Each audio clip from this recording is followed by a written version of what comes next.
All right. Hello, everyone. Well, good morning, good afternoon, good evening to all of you, wherever you may be. We're waiting for three other people here tonight. We've got Rfai Farber, we've got Clive Thompson, and Phil Lowe. Phil Lowe, I'm not sure what's going on. He's trying to connect, but nice to see all of you here. Oh, hello. Hi, Phil. We're live already. Oh, Yeah, I usually start about 10 minutes before, and I saw you were waiting, and then I let you in, but for some reason you weren't your sound was not connecting, I think. I was away from the computer. Oh, that's all right. That's My fine. apologies. That's all right. How are you? I'm doing very well. Great to finally meet you, Mario. Yeah, nice to meet you, Phil. I'm a big fan of your show. I watch it every day. Thanks. Phil, maybe you could tell the viewers who you are. I was supposed to do an interview with you earlier this week, but I have a problem with my my eye, and I wasn't feeling great. They gave me some kind of medication to bring the pressure down, and I'm better now. And I thought, it's great to have you come on the live stream with Rfai and Clive, and they should be on in about 5 minutes. So maybe tell the viewers who you are, and yeah. Oh, sure. Well, I was just a subscriber of Rfai's. I was in economics many years ago. I got a degree from George Mason in economics, which is a very Austrian heavy school. And I got a quality Austrian education, but I never, the concept of what money was, I don't know, maybe I slept through the class or it never came up, but I had this like hole in my logic. And for 20 years, I was kind of, it was always in the back of my mind. I'm like, well, what's money? I don't understand why, but it was just like everyone else. Well, I know this stuff works. We're using it, They skipped through Rothbard's or I skipped the class. I don't know. what has government done to our money. Raffi's here. Let's admit him into the live. There he is. So just to let you know, and the viewers, hi Rfai, how are you? Hey, good. You got new glasses. Yeah, I know. I needed that. My other ones are cracking the frame, so I thought I'd need, I'd get new ones. Oh, Clive is on. Custom live streaming service. Sign in. So yeah, so I guess they skipped through Rothbard's "What Has Government Done to Our Money," Phil, at George. Yes. And maybe that's something we could talk about, Rfai, because of that Argentine presidential candidate. He seems to be a Rothbardian. Yeah, I'm looking at a possible connection I might have with him, because my father's synagogue, the rabbi underneath him is Argentinian, and he might know the rabbi that learns with Milei, and I might be able to contact him. So I'm checking that out. That would be good. Is he Jewish, Milei? No, he's not Jewish. He learns with an Orthodox rabbi because he's interested in converting, but he is not Jewish. Oh, I see. Hi, Clive. Hello, Mario, and hello, Rfai, and hello, Phil. Hey, Yeah. Clive. Hey, Clive. So yeah, Phil and Clive haven't met. So I mean that I have to choose a title always for the live stream, and I chose BRICS, and there's a lot of controversy surrounding it. And I read Raffi's latest about BRICS, but one thing that I think was important from last week were the 6 countries that are going to join from 1st of January 2024, which are Saudi Arabia, Iran, Argentina, Egypt, and I think Ethiopia, and there might be another one in there. But what came to my mind is that,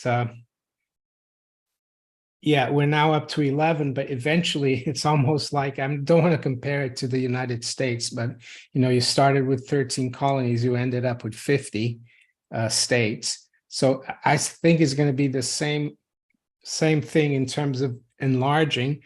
And at one point, a lot of these countries are not going to need as many dollar reserves because they're going to deal in their own currencies. I think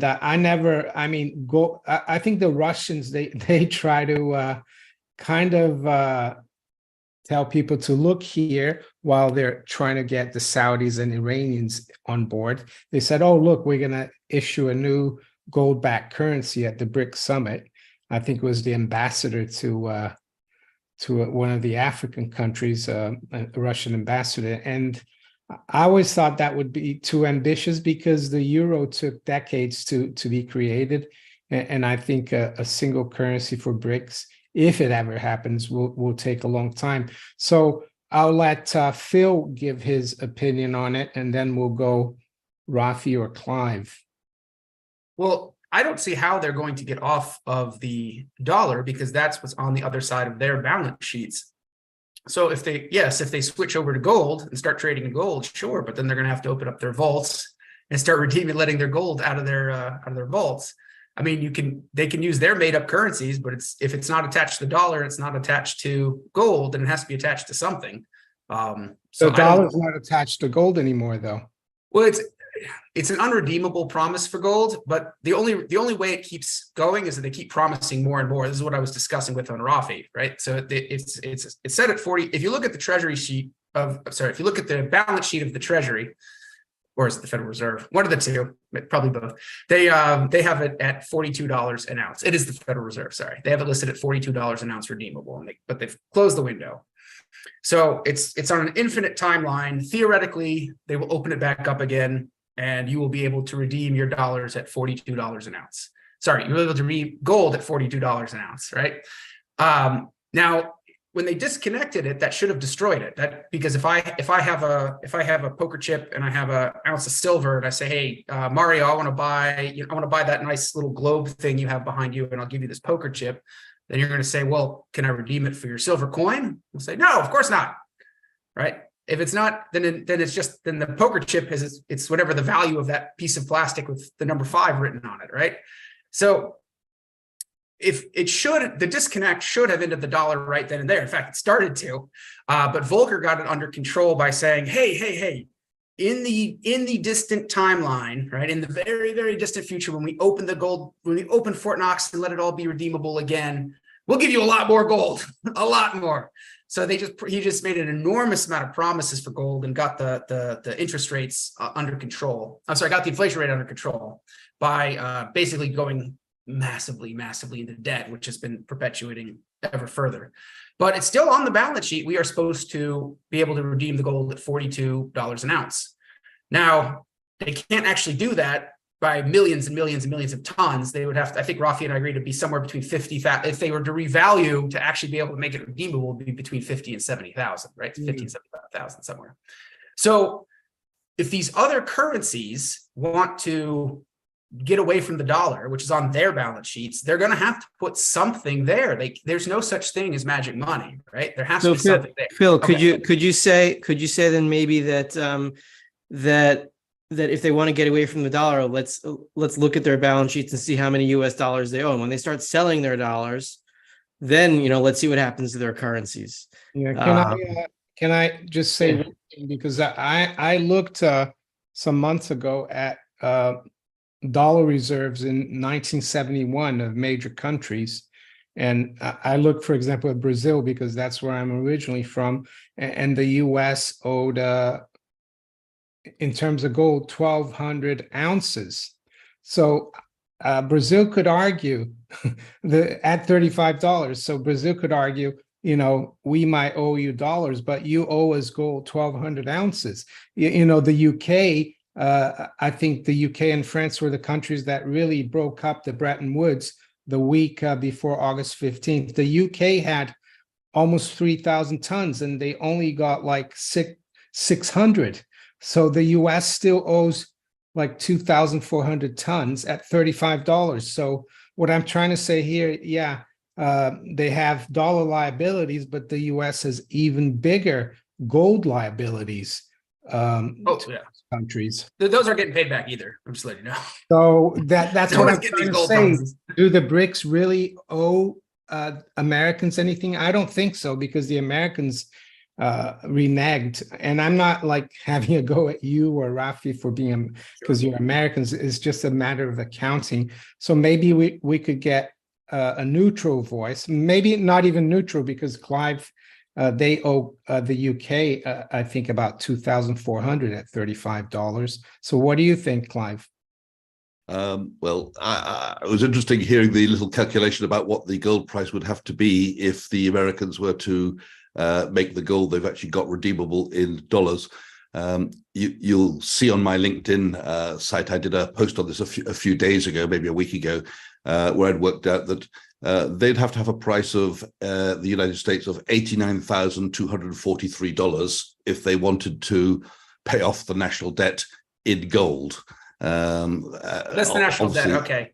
Yeah, I was using the national debt as the example, because of course the national debt is nothing more than a promise to print the money in the future. So it is in a way money. It's quite hard to go and go around the balance sheets of each central bank and work out how much is real money and how much is money created by the banks. So I took as a substitute for that, how much is the national debt? If they're going to pay you back, the national debt's what they're going to pay you back. What are they going to pay you back with? It's the gold they've got. What's the gold price got to be to pay you back? And the figure for the United States was $89,000 something. UK is 255,000 pounds. No, dollars, big one, dollars. And Japan, it was $265,000. The one who can pay you back easiest would be, I think, Switzerland. I worked out, yes, Switzerland, they only need a price of $2,400 to pay you back. I see. We've got a question here from Gur Olgi. He's from Norway. Thank you for the super chat. What happens with the house loan or mortgages when banks go bust? Debt jubilee? Thanks. I'll let Rafi answer that. So we have a practical example of that in Israel in 1984. What happened was the old shekel went to hell. Actually, I was just at a curtain store. We're looking for new rugs and new curtains since I just get home. We're getting some new stuff, and under the guy's desk on he had a plastic cover on his desk, and he had a whole bunch of old shekels in it. So I go to my son, "Hey, look, Fry, dead money. Look at it." And he's like, "Wow, yeah." So the shekel died, and then mortgage holders that were paying more and more shekels each month. When the old shekel got devalued, they ended up paying, like, instead of like 50,000 shekels a month, they ended up paying 50 new shekels a month, and it just wasn't worth the bank collecting. So people stopped paying, and the bank didn't care, and then everyone just kept their houses, and that was it. It was really a reset. So that's what's going to happen. Yeah, and the only danger is, like, for people that have floating rate mortgages, it might. Statutorily, courts might come in and repeg it to the new currency and then ruin people. So you still want to make sure you have a flat rate mortgage, and then you'll be off scot-free. You'll get a free house, basically. I don't know exactly when, but you won't have to pay anymore. The trouble is, if you don't have if you don't stack, if you don't have any real money on the other side, you probably have to sell your house again to get resources you need to survive. So that's the other point. Yeah. Here in the UK, mortgages are fixed for 2 or 5 years, not 30 years like the US. So if you can survive through all the interest rate increases and keep your house, you could be, you could own the house scot-free. But you'll have a house, but no food to eat unless you have gold and silver to sell. What I read about Germany in 1923, I think they actually when they came in with the Rentenmark, they revalued the mortgages to 30% of their old value. So, Clive, have you got a view on that?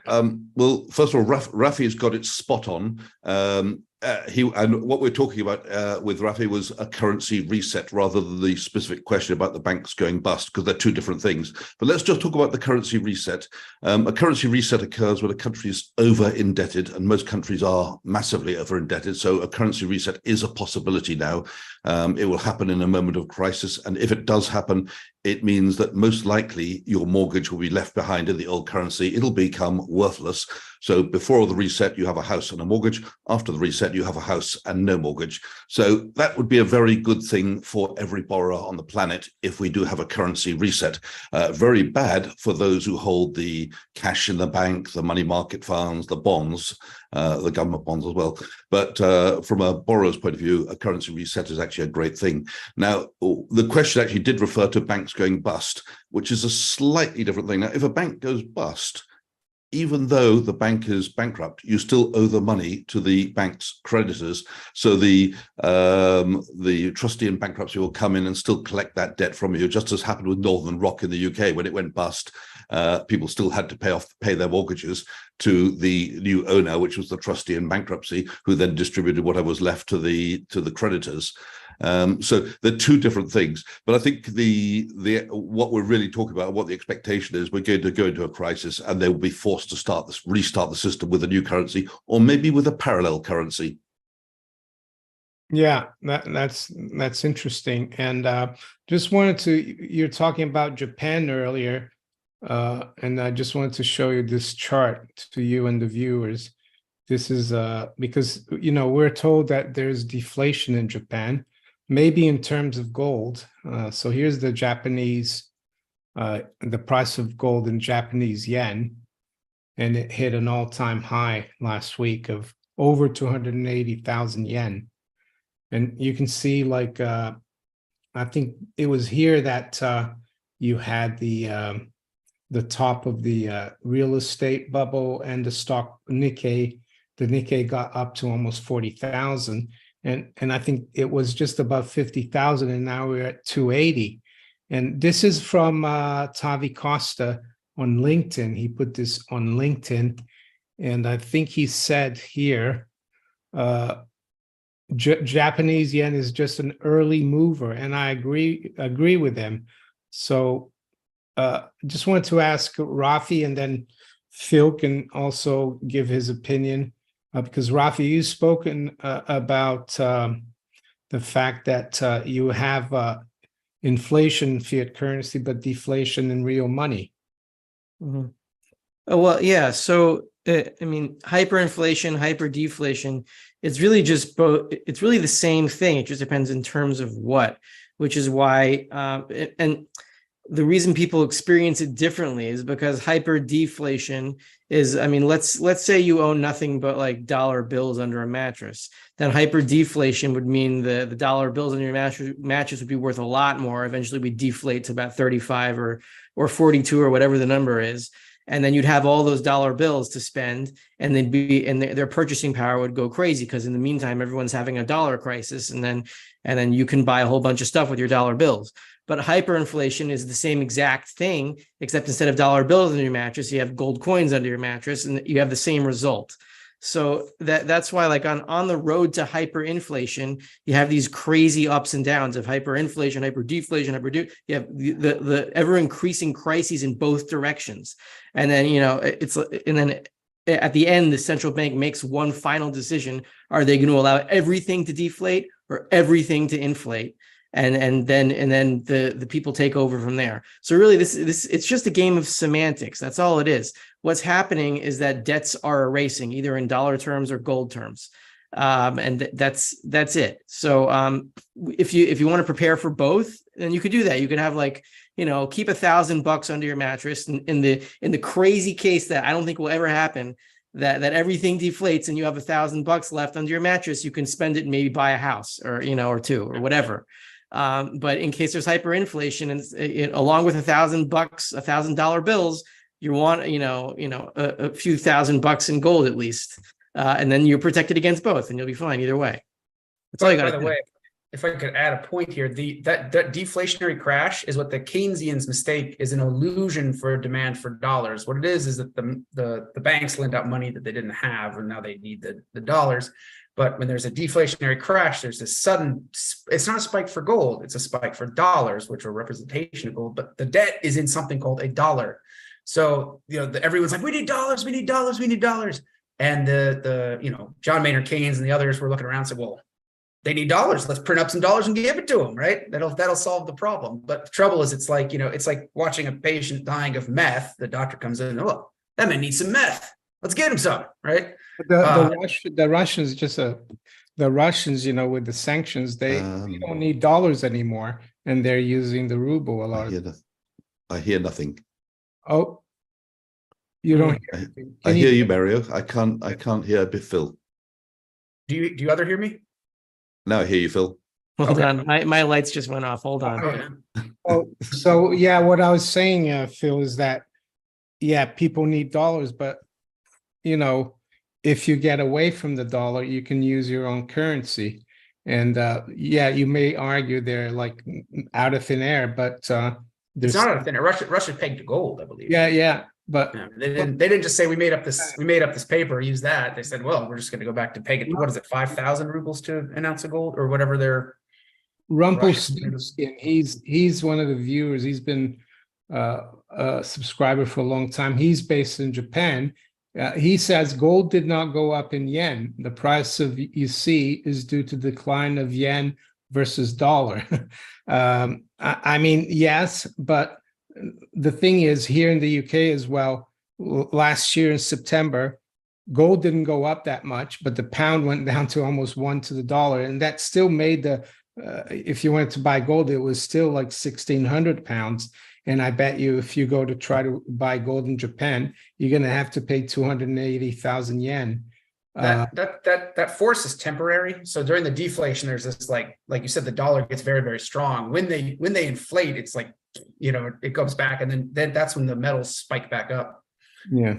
So but during that, it does feel it really feels like the currency is very, very is all important. I mean, more important than gold. Gold will go down relative to dollars in a deflationary crash, even though it's a note for gold. It's very weird, but yeah. Actually, on that note, something very quick, and then Clive jump in. But if you look at the gold versus commodities, right? Gold's real purchasing power, it rises the fastest when the dollar specifically when the dollar crisis hits, right? That's when the price of oil and gold in gold terms really fell like mad. And it happened again in 2020. If you look at the gold bull market in that way, gold versus commodities, it really spikes when there's a demand for dollars, which means that gold is getting even stronger. It's just hard to see. Yeah. Clive? So Mary, on the Japanese yen price of gold, I think that the last line, that Japan is an early mover of what we could expect, is very telling. What Japan has been basically doing is printing yen in order to buy the JGBs, the Japanese government bonds. Now, that's not currently happening. It was happening 2 years ago in the United States, but it's not currently happening in the United States. But sooner or later, they're going to have no choice. And the reason they're going to have no choice is because the American government has an official plan in its budget to spend a lot more money than it takes in taxes. And the public at large, from whom they plan to borrow, is sooner or later going to get indigestion at borrowing that money. And that means interest rates will be pushed higher on the 10-year bond, for example. And there'll come a point of pain when the economy is suffering, when the Federal Reserve will have to step in and do exactly what the Japanese government is doing, i.e. start printing the money to lend to the government so that they can keep the interest rate on bonds down. Because if the Federal Reserve doesn't step in, the public's got to lend the money to the government, and that means higher interest rates. So the Federal Reserve will step in at some point, and I don't know whether that's next year or the year after or whatever it is, but at some point where they'll step in, and that will be a sign that the inflation's coming. And at that point, the gold price would start rising in the same way as we're seeing in Japanese yen. And once it starts rising, the trust of the dollar will start to decline as well. And when that happens, the desire or the number of people wanting to hold gold will also increase. Yeah, and Phil, you spoke about deflation, and also Rfai, when there's deflationary event in the markets, that I have someone at that door. Hold on 1 second. That gold goes down as well. But in the 1930s, you had a deflationary collapse. I think unemployment was 25%. Money supply dropped a lot more than now. but they had to call in all the gold. They confiscated quite a bit of gold. They made it illegal. And then they revalued the gold from $20.67 to $35. So, and a lot of people wanted the gold. They wanted the gold so much that FDR had to close the banks for a week and then try to confiscate it. So what I'm trying to say, even in a deflationary bust, you would get a lot of bankruptcies, and people would be also eventually rushing for the safety of gold. Well, gold was monetized at that time as well. Yeah. Part of the Keynesian mentality was, they said, okay, everybody's rushing to the banks to get their gold and their money out. So let's take all the money and we'll keep it in this big vault. And then they won't be able to rush to the banks to get their golds out. So there won't be any more bank runs, and we can just print dollars as we need to keep it going. So it's such an infantile way of thinking, but yeah. Basically what happened. Yeah. And I think they're still infantile to this day. Yeah, except they're very, very powerful infants that want to kill us. So. Yeah. So, if we think, just to let you know, if you've got anything you want to share, you can. I've enabled it. just talk about the current the 1931, was it 31 or 33 confiscation of gold. In a certain sense, that was a currency reset, because until then we had $20 was an ounce of gold. An ounce of gold was $20. And it wasn't exactly $20, but give or take. And it'd been like that for several hundred years. And then suddenly gold and dollars were two different things. They were the same thing, and then they were two different things, except you couldn't have the gold. Now you were forced into this brand new currency, the dollar, which you thought was the same thing as gold, but now it was a completely different currency. And that, in a certain sense, was a kind of currency reset. So I don't think it's going to happen like that next time. I think the next one will be, we'll have the US dollar and the CBDC, and a dollar will be $1 will be $1 CBDC in your wallet. And then at some point they'll tell you can't change your dollars into CBDC. You're only allowed $20,000 or $10,000 in your wallet, and you're bottlenecked as to how much you can put into your wallet. And that will basically make your old dollars worth less than the dollars in your CBDC wallet, because you can't move your old dollars into the CBDC wallet, or not beyond a certain point.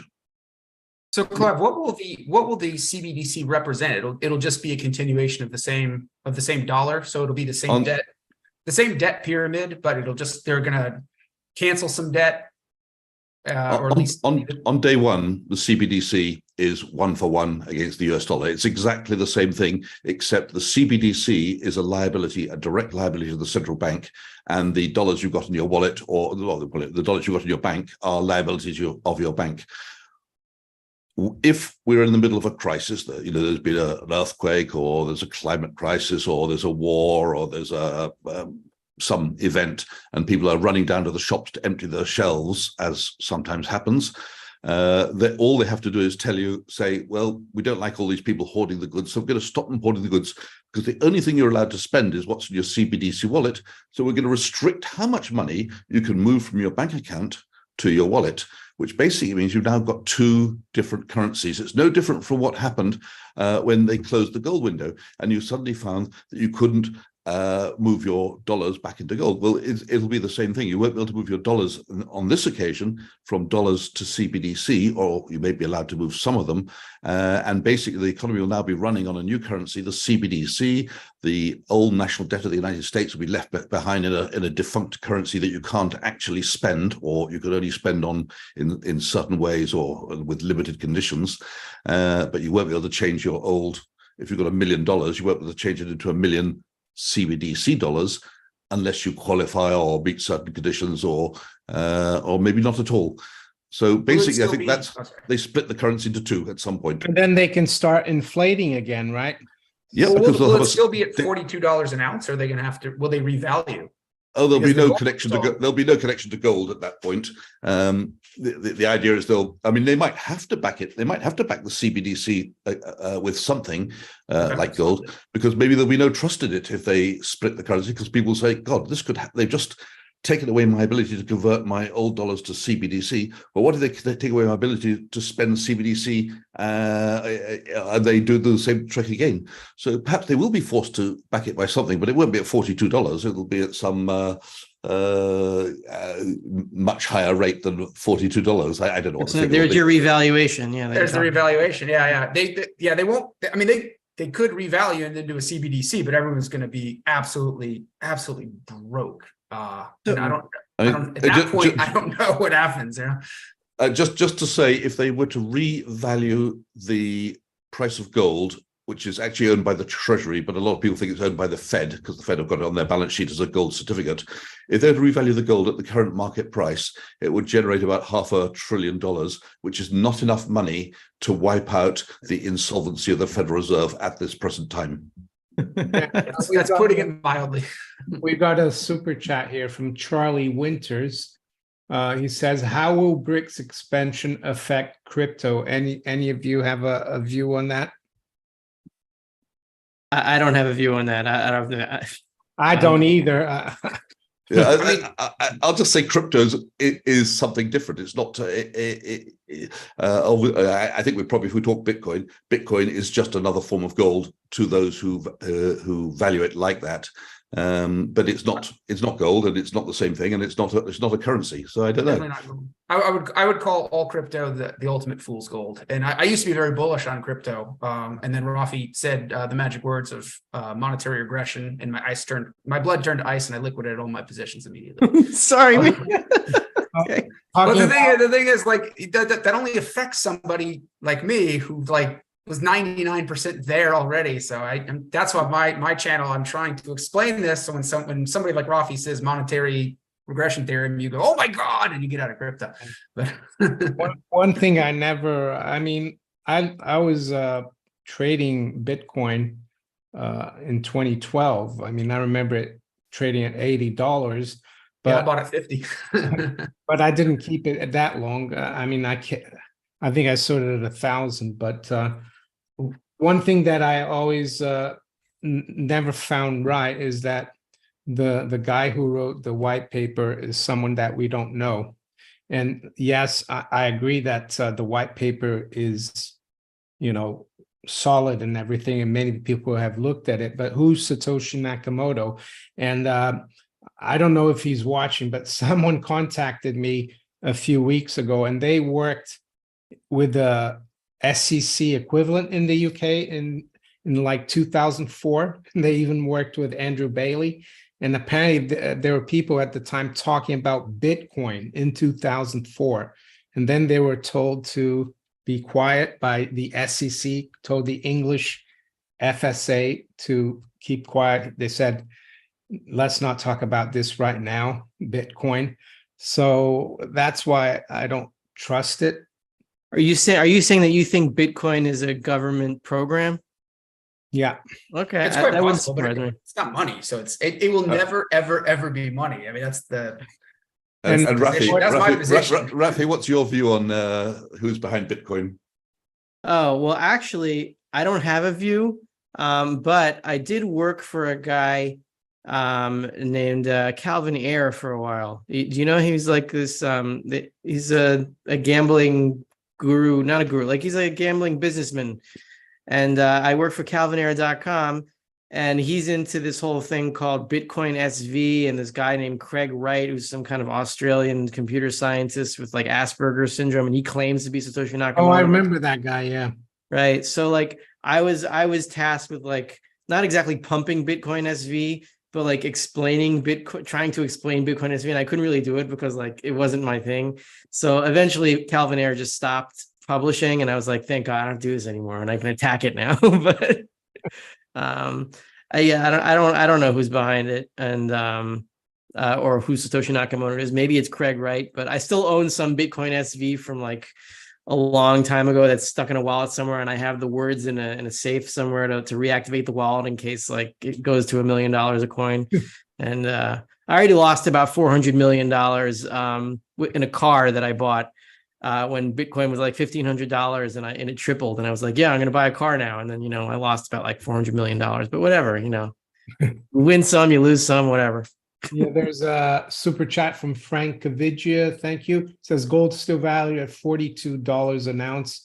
Yeah, I mean, to be exact, it's $42.22, but and That's it's that that's the that's on an statute. infinite time horizon. So that is they're saying someday we will reopen this at 42. Like they're not going to, but that's what's on their balance The sheet. Everything else is just statutory, I think it is a statutory rate set by Congress, I think, so it has to go through Congress. Yeah.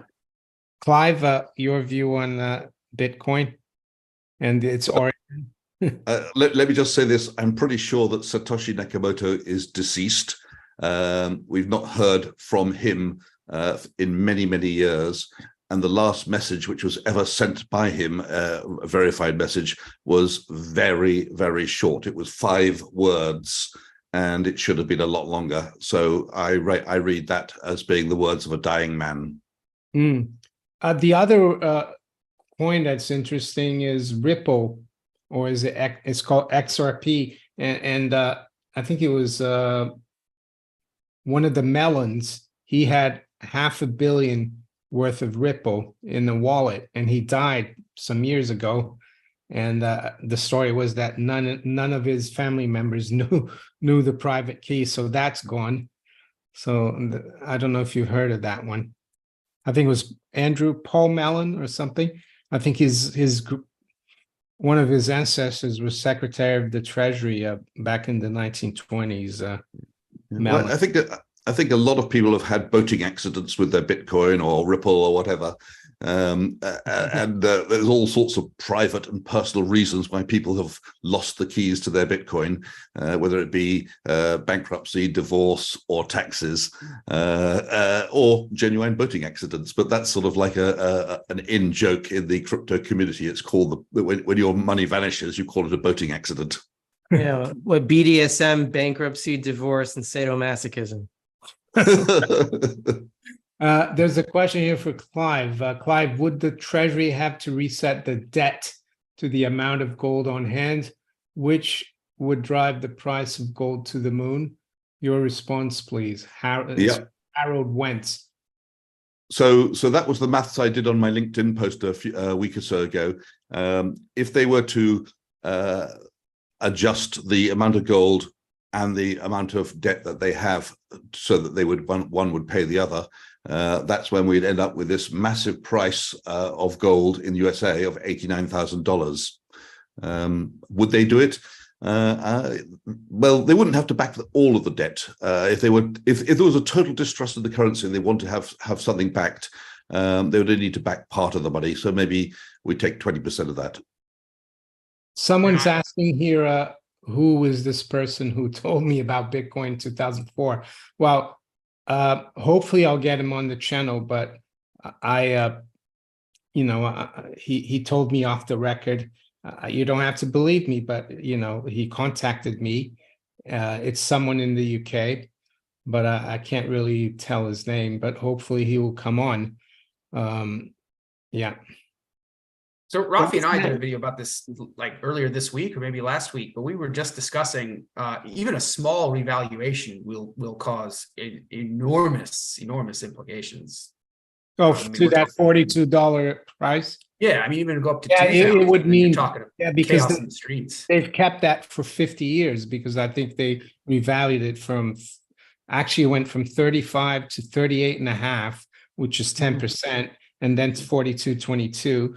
So if they revalue it to like even 50, people are going to say, speculators think, oh, they're starting to move. Like you said, it's a small move, yeah, I think it could be big. Psychologically, everyone's going to say, what do you mean gold? Why is gold in this equation? I thought the dollar was money, right? Yeah. So if they're like, oh, no, actually it's related to gold, then yeah.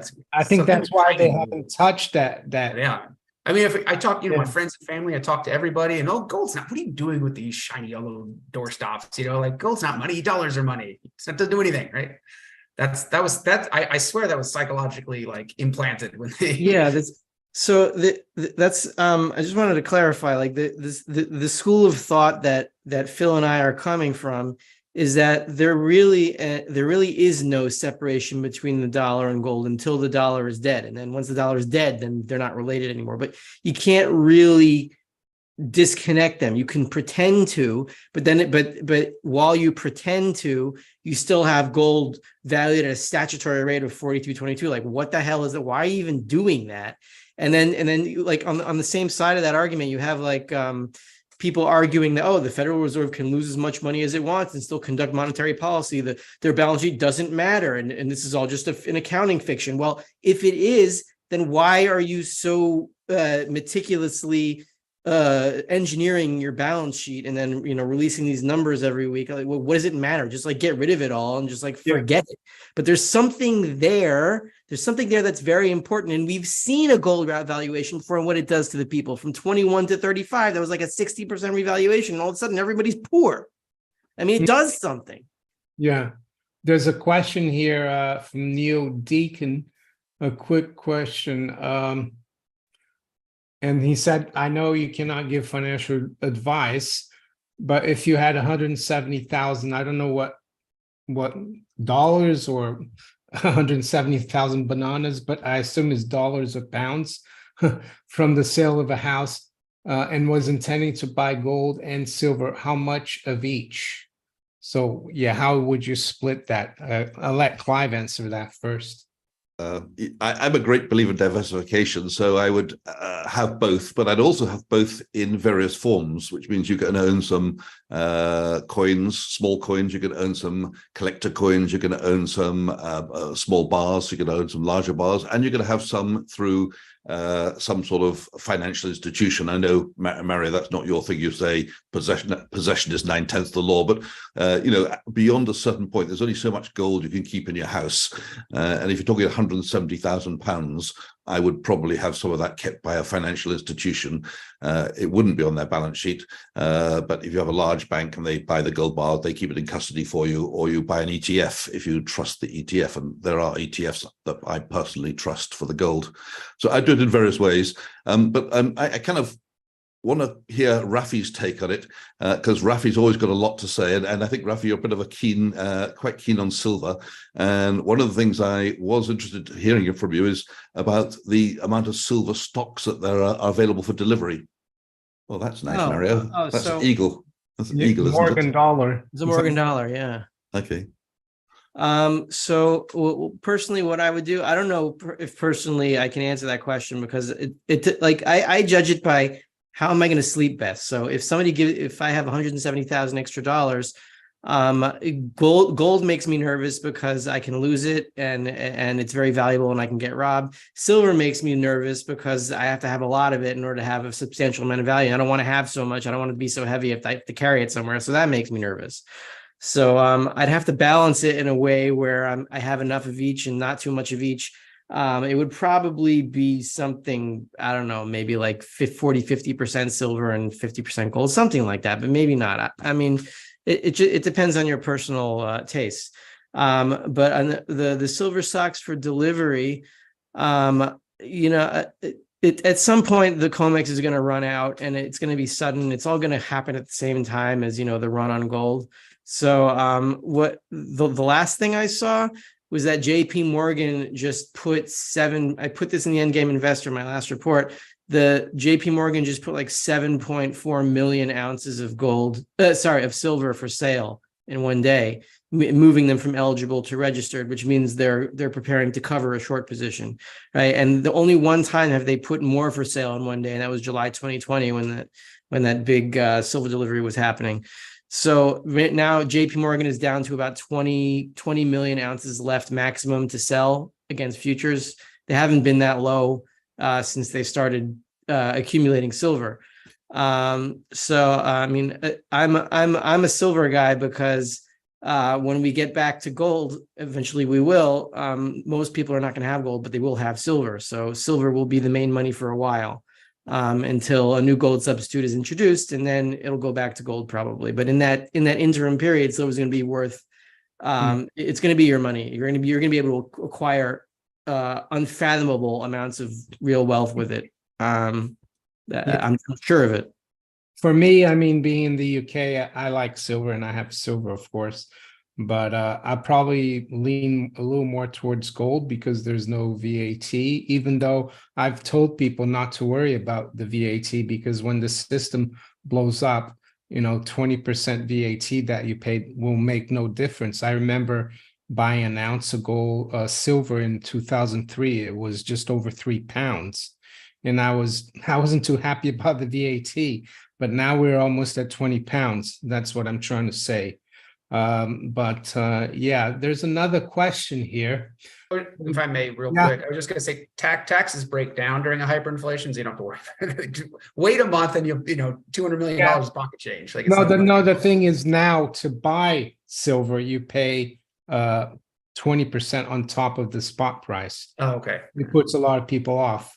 It doesn't That's put true. me off, but there's a question here. Would it be possible to have my paycheck directly deposited to Miles Franklin or the like, buy gold and silver, and then sell to pay my bills to avoid the banking system? Well, that would mean that Miles Franklin or other dealers would become a bank. Yeah. And I don't think they provide that service. Which Not yet. they will They eventually probably will anyway. eventually. Maybe Yeah. that's something we could think about, because there is Glint, for example, in the UK. They deposit your gold in the an allocated account in Switzerland, and you can use a debit card, MasterCard, to pay for things, but they can't pay your bills because they're not a bank. So, but if all the banks collapse, and Bank of England goes under and everything, it will be, it will be a free market. It will be great, I think. Of course, you have to be very careful because there's going to be a lot of, I don't want to say the word, starts with shysters out there. You got to be careful. But yeah, that would be ideal. I mean, a gold bank. But, there's a movie here in the UK, Bank of Dave. And it was a guy about 10, 11 years ago. He tried to start a bank, a small bank. And the guys in the city of London, they said no to him because they don't want to give him the power to create create money out of thin air. He has a bank now, but it's only a savings bank. So, yeah.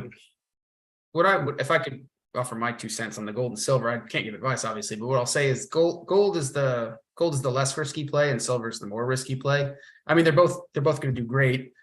Silver is going to spike up and then come back down to some non-monetary value, as Rfai said. So you're gonna have to time it. Gold is gonna stay gold forever. So, it depends on your, how much, what your risk burden is that you want. Mm. And maybe one thing more to add, gold is a lot easier to hide. Yes. So if you've got it in your house, you can deposit it, and if your house gets raided, it won't be found. Whereas if you're going to have any sort of value in silver, it's going to take up 80, 90 times as much space, and therefore it's more difficult to hide. But the advantage of silver, of course, is, as Rfai said, if the system breaks down, you're going to be able to go down out into the street and buy your guns or your food or whatever you need to buy with silver, because people very, very quickly in a crisis, when the monetary system breaks down, very, very quickly they'll figure out how to determine what's the difference between a real silver coin and what another one is, and also how you distinguish between the different types of coins and the values of them. People are very smart when it comes to learning things in a crisis. Oh, I was just getting a book that talks about, it's called The Mandibles. Mm-hmm. So this is a family from 2029 to 2047. And it's pretty much talks about how the dollar collapsed in 2029. And then this family, the Mandibles, they're quite well-off family. But at the end, it was really dystopian, but at the end they were able to get to, I think, Nevada. It was one of the better states, and one of them had a lot of gold, and they were able to start again. But during the intervening period of collapse and everything, you didn't want to really people to know you had gold or spend it because it's so valuable. And that's where I think silver comes in. And I've spoken to Star Path Academy. He's got a YouTube channel. He went through hyperinflation in Romania in the 90s. And he said that, you basically wanted to get food, and gold and silver. I think, if you can come out the other end of the collapse with gold and silver, you're going to do really well. And I think if you're able to not get rid of it during the collapse, then you do even better. But you might need to, and I think I'd probably exchange my silver if I need something rather than the gold. Don't know what you guys think. Well, it depends on what you're buying. You're buying real estate or something, Real estate, yeah, but I think you need to wait until the dust settles to buy real estate. But during the during the actual panic, yeah. You don't. I wouldn't walk around with gold. That is true. That is true. So have a little bit of both. Oh, I wanted to bring something up because I have a lot of followers in Canada, and I saw this on Twitter the other day. I'm going to share it. It's from, I think he's the leader of the opposition, Pierre Poilievre. He's a decent guy. Yeah, and he was talking about how, mortgage payments have gone up so much in the last 8 years, and he blames just Trudeau for it. And I think, he's part of the problem, but I would blame this guy too, Mark Carney. People think of him as more the Bank of England governor, but he was Bank of Canada governor from 2000 and I think right around here he started, I think 2008 to 2013, and he's the guy who put Canada into this debt binge by cutting rates to almost zero. And I know all the other central banks did it too.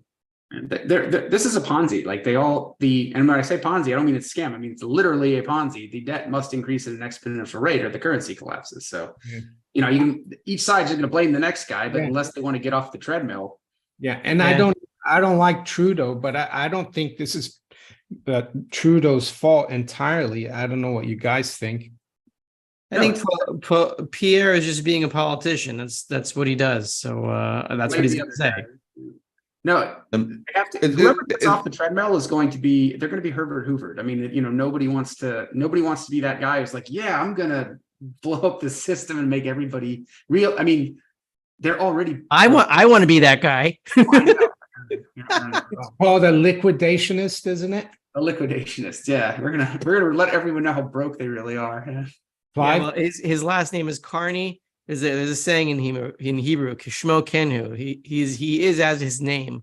He's like a carny is like a carnival worker. He's like, at the end of that carnival game where you're trying to throw the ring on the giraffe or whatever it is, or some kind of game where you win like a stuffed animal and it's rigged and it never works. And that's what he. Now he calls himself a climate finance expert. Anyway, Clive, what's your view on Canada? Well, I think it's the reason that mortgages are costing more is because obviously we have the fact that interest rates are going up. That's part of it. But we've also had in the last decade quite a large rise in house prices. And the reason there's been a large rise in house prices has been because over the last decade, every single government, every Western government has spent considerably more than it's earned in taxes. And it's funded that by getting the central bank to expand their balance sheets. So the central bank, the government has said, we need money to spend on the population. We've got COVID, we've got banking crisis, whatever it happens to be. Come on, central bank, please help us out. So the central bank has printed a bunch of money. The government has lent the money to the central bank by issuing treasury bonds or gilts, depending on the country, or JGBs in Japan. And that money has come into the system. So it's been spent by the government, and therefore the man in the street has got it. His salary has gone up, or he's making more money trading, and the house prices follow that. If you've got more money in your pocket, house prices will go up. Well, here in so the UK, that's one of the factors. Here in the UK as well, George Osborne in 2013. He was the Chancellor of the Exchequer. He started this Help to Buy scheme. So if you only had 5% down to buy a house, you could get a loan for free at temporary of 20% from the government, and that drove prices as well. But here I'm going to show you the sad consequence of this policy. I mean, I couldn't believe this. This is from the Toronto Sun. So the 10 cities are back or growing again in Alexandra Park. That's in I think this is in Toronto. I don't know if they're Canadian. I'm sure there's some Canadians watching. So yeah, this is Canada. You kind of wonder what's going to happen to these people in the winter in Canada. Here's a question for Rfai or Clive, whoever's. What are like during this final period before the currency break? What are people who getting overwhelmed by the tsunami like this supposed to be doing? I mean, if you can't get an honest job because all the honest jobs are out, and you don't want to become a TikToker doing something stupid, what are people supposed to do to keep ends going while they wait for the end game? Well, first of all, when the end game comes, it happens very, very quickly without warning. If they start a war, if there's an earthquake, if there's a financial crisis, if the banking system goes bust, these are all scenarios, and there could be many, many others, black swan events that we don't expect. They happen without warning. And when you pick up the phone to your bank or try to get online, you'll find that the bank is closed and you can't do the transactions you want to do. So you've got to prepare yourself well ahead. And it doesn't mean to say you've got to rush out tomorrow and fill your boots with gold or whatever you think you're going to do. But certainly, little by little, start to prepare yourself, see how you feel after you've bought the things you think you need to buy. I mean, some people might say, well, I need to buy provisions for my house. I need to buy tinned food. I'm not suggesting that you can have too much tinned food because it'll go off over time. But whatever you're going to do, start it now so that when the crisis comes, you're at least partially prepared, if not fully prepared. And in terms of what people could do in the run-up to a crisis, because as we go to a crisis, there might be a huge spike in interest rates. That is a possibility, or the crisis might be caused by a spike in interest rates. So there's two things you need to do. You need to have some cash to be able to cope with unexpected expenses like medical expenses or a spike in interest rates. So always keep some cash handy. How much you keep depends on whether you've got a job or not. And the second thing is, think about how you're going to get a side gig to make a little bit of extra income if you need to. So what's a side gig? It's a way of making a second income. It could be you could get in a lodger, you could have some of your stuff which you could be sold, so you have to learn how to work on eBay, or you could be that you can produce something which will generate yourself a second revenue. But people need to think these things through so that they're ready in case they need to produce extra income. And right now we're in the situation where a lot of people in many, many countries where the interest rates have gone up on their mortgages are struggling to pay the mortgages, and they've got to be thinking about that right now. Yeah, you see these people in the tents. I mean, my heart really goes out to them because they just are not understanding that they're stuck in a Ponzi.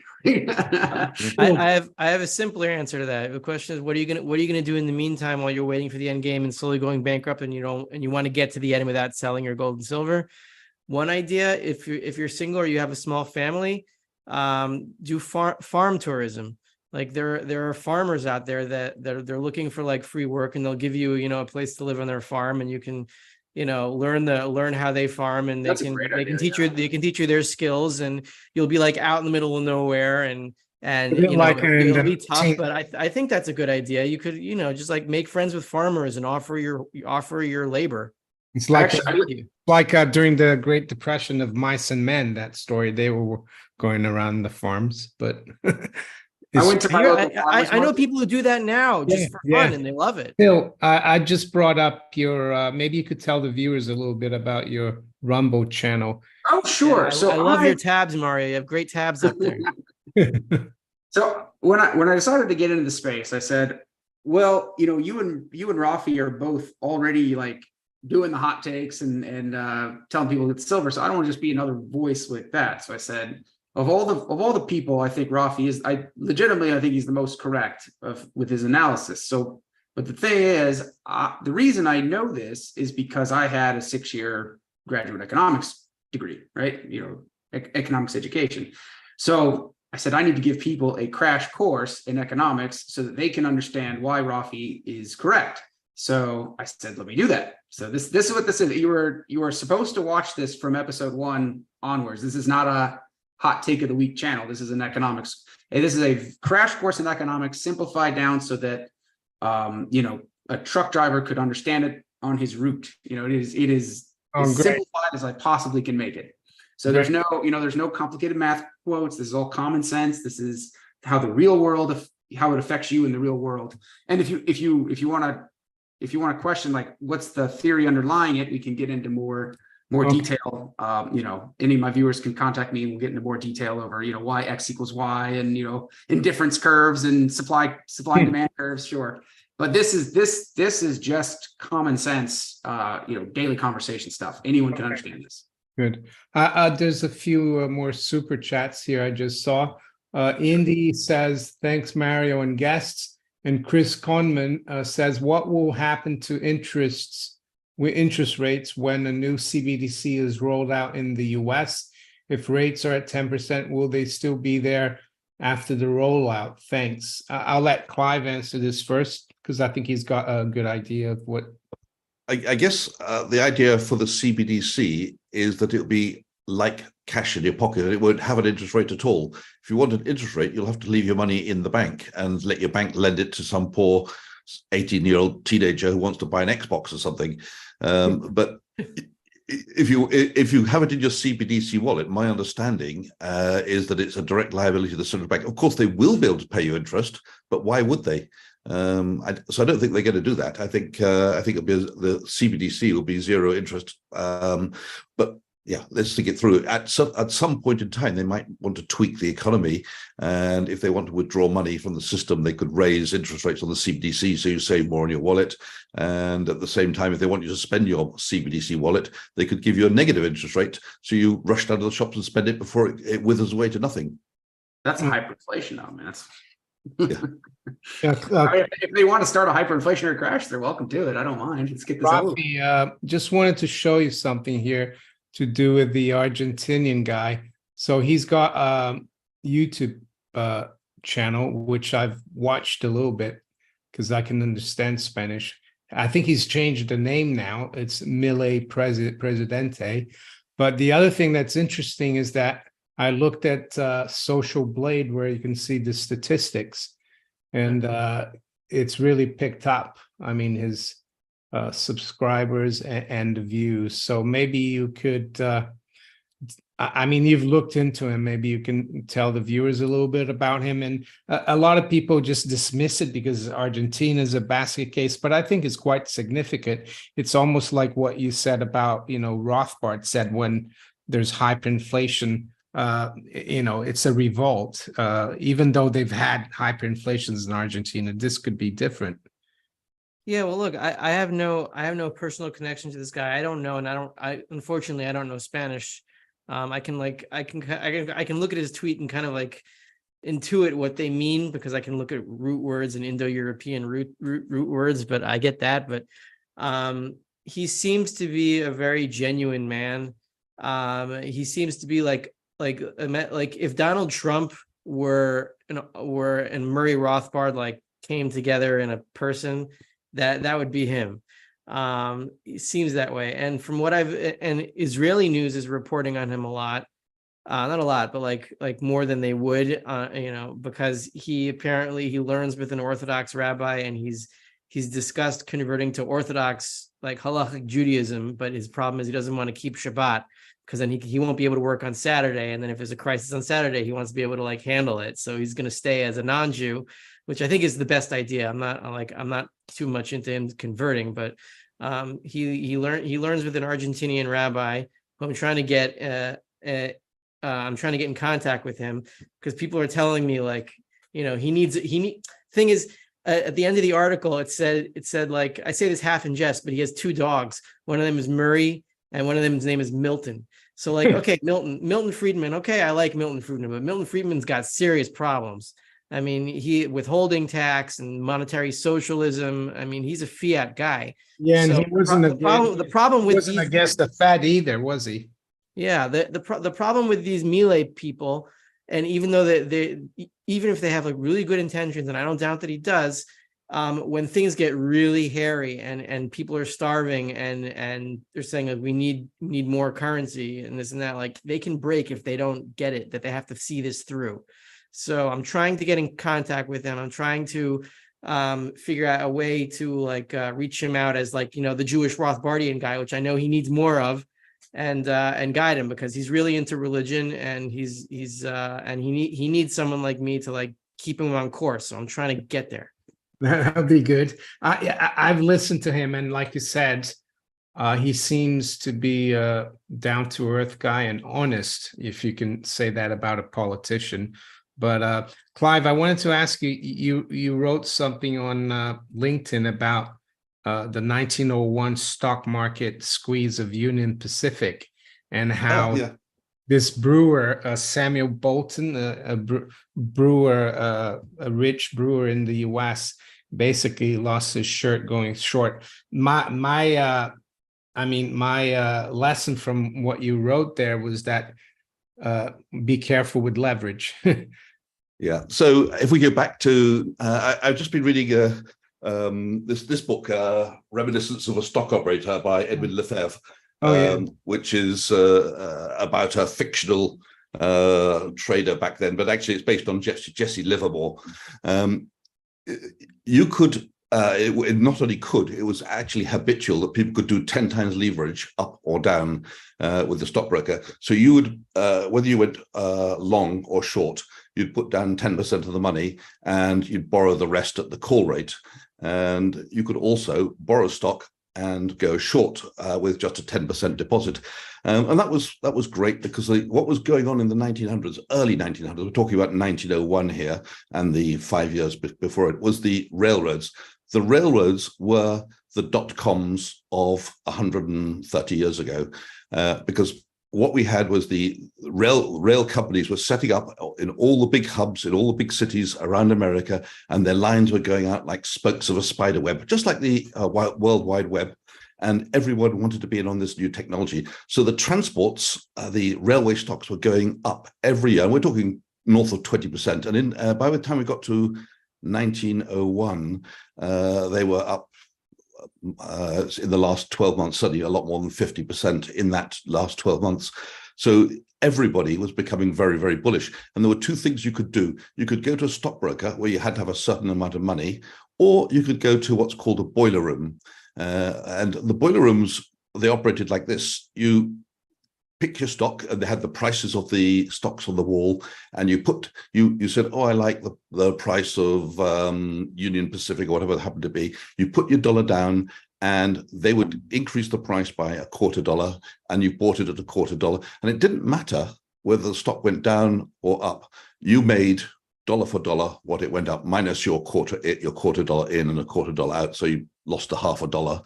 And basically, at the end of the day, you'd either made some money or lost some money. It's a bit like the zero-day maturity options they got now. And likewise, you could take a down bet. But the people who had more money were doing it through the stockbrokers and going short or going long. And what actually happened with Union Pacific was it was the craziest thing that ever happened in stock market history. The stock market was going up, and Union Pacific was going up, and all railway stocks were going up, and people were speculating on these stocks. And then Union Pacific was going up a little bit faster than all the others. It had gone from $40 to $100, and then it was $120 and $130. And so people were putting their money on this stock to start with, to buy it, go long. But after a while, it was just very, very expensive. It was a bit like the AI stock today, just way overpriced. And people started to short it, and there were more and more people coming in shorting it, and the newspapers were saying, this is all a little bit of a bubble, it's going to go too high. So there were plenty of people, huge quantities of people going short at 10-to-1 leverage through their brokers. Long and short of it was, one day, the price of Union Pacific started to rise by massive amounts. It went up like $20 a day, from $110 to $130. and these people who were short at 10 times leverage were being wiped out. So to keep their short position, they had to put up extra margin, and to get that extra margin, they had to sell the rest of their portfolio, their other stocks. So what started to happen? So the stock market started to crash. This all took place over about a 4-day period, whilst Union Pacific shares were going up and up, and they went up to 130, 160, and the next day they were 200, then 250, and finally, about 3 or 4 days later, they hit $1,000. So you can imagine how people, and this was $1,000 when the whole stock market was crashing. And the reason the stock market was crashing was because so many people were short Union Pacific, and they're trying to buy the shares, but they couldn't buy the shares because, in fact, 2 railway moguls had bought up between them more than 100% of the shares in issue. So when these people wanted to close their shorts, they had to either borrow the stock from somebody else or buy the stock in, but there was no stock in the market to buy. And let's say there was 1 million shares in existence, one mogul owned 600 shares, 600,000, and the next one owned 600,000. So there's 1.2 million shares spoken for out of only 1 million by these 2 railway moguls, both of whom wanted to control Union Pacific. And the public at large who were short were losing their shots. Anyway, long and short of it was this poor guy whose name was Sam Bolton. He was a very rich guy. He owned a brewery, he owned factories, he owned land, which he'd inherited. He was short and threw himself into a vat of boiling beer in his brewery. And that was the end of him. Yeah, I was thinking actually, aside from being careful with the leverage, I was thinking of silver actually when I read that. Could that happen to silver? Because, there's been the bullion banks have had such huge short positions. My view is if you want to be short something, just don't own it. But obviously the bullion banks are short, aren't they? And that's I know that's what I'm saying. It could happen to silver. It could go crazy. Anyway, guys. Sorry. Raffi and I's both, I think, both of our prognostication here is that when this end game happens, like you could have a short position that wins. Like you could say, I'm going short this. You could win, the money of your life, and then the guy, the broker can't pay you, right? So yeah. No, I'm not saying you should go short silver. I just think silver prices in the end game, you may not get paid. Like this will happen very, very, very, very quickly, and you may not get paid out and able to convert it into real. That's why I have traded futures in the past, but I don't anymore because I don't trust. I remember in 2020, I had some VIX options, which I did quite well with. But at one point, I couldn't liquidate them because the broker was so busy, or they didn't want people to trade, online. But we've got to wrap up now because it's getting late in Israel. Just wanted to ask each one of you to tell the viewers what you think is the most important thing. I think someone asked about when the collapse is going to come, which is a difficult, we don't have crystal balls. We know the ingredients are there for it. So I'll let Phil start. Oh, sure. Yeah. Well, I was, when I was first starting, I was asking Raffi this all the time. I'm like, what do you think is going to happen? He refuses to answer. Still does, but and I understand why now that I've gone through this myself, and I can see why. We're certain of destination. We're certain of the journey. We just don't know the length of the journey. So, what was the question again? What is the most important? Well, what do you think is most important for people to keep in mind in this environment? What would I know it's not advice, but what? Yeah, I would say if I had to, and this is back to what I was talking about, how people are supposed to, like when TikTokers are making like $500 million doing disgusting things like opening up ice cream in the grocery store, licking it and then putting it back and stuff like that. Just horrible things, It's hard, it's hard for a normal person to like go to their job that they hate. So they're slowly getting robbed, I think what Raffi said, if you're in that situation where you're like you don't feel satisfied and you feel like you're getting overwhelmed, like pick up a side gig and think of a side gig that will work very well in the end game. So learn some carpentry, learn to be a plumber. I don't know, some skill, because on the other side of this, like, there's not gonna be a lot of demand for Starbucks baristas. I promise. It's gonna be like, can you get food, you know, for a while. Rafi? I could say something that you don't usually say in public so much, but if in this only apply to religious people, but if you do believe in God, then like quiet your mind and you'll hear him like playing jokes. You know, you'll hear him laughing with you, and just listen. You know, every so often he'll tap you on the back, and you know, you'll turn your head and you'll see something you didn't see before. It's hard to really describe exactly, but I saw a lot of it during COVID, and I felt protected. Just certain thing, like, you know, one example is like I almost like I was recording an event that I needed to record, otherwise I would have been in prison. And it was only at the last minute where I was like, you know, maybe I should take my phone and put it in my pocket, and I did it. And just little certain things like that, like God is with us because he is reality, and gold is monetary reality, and it's all the same game. We just gotta calm down and realize we're not in charge. We're just like calling the plays. Clive? Well, I'd say the most important thing anyone can have in the modern world is your job. Hang on to it for dear life. It's what you need if times get rough. Anyone who wants to read what I think about the way the world's going, I'm on LinkedIn. That's the only place I publish, but I publish an article every 2 or 3 days. So follow me and you'll find out what I think. And just a very quick shot there. That's a copy of the New York Times with the 2 stories. Man dies in a vat of hot beer. On the left-hand side, you can't read it because it's too small. And on the right hand, it says disaster and ruin in the falling market.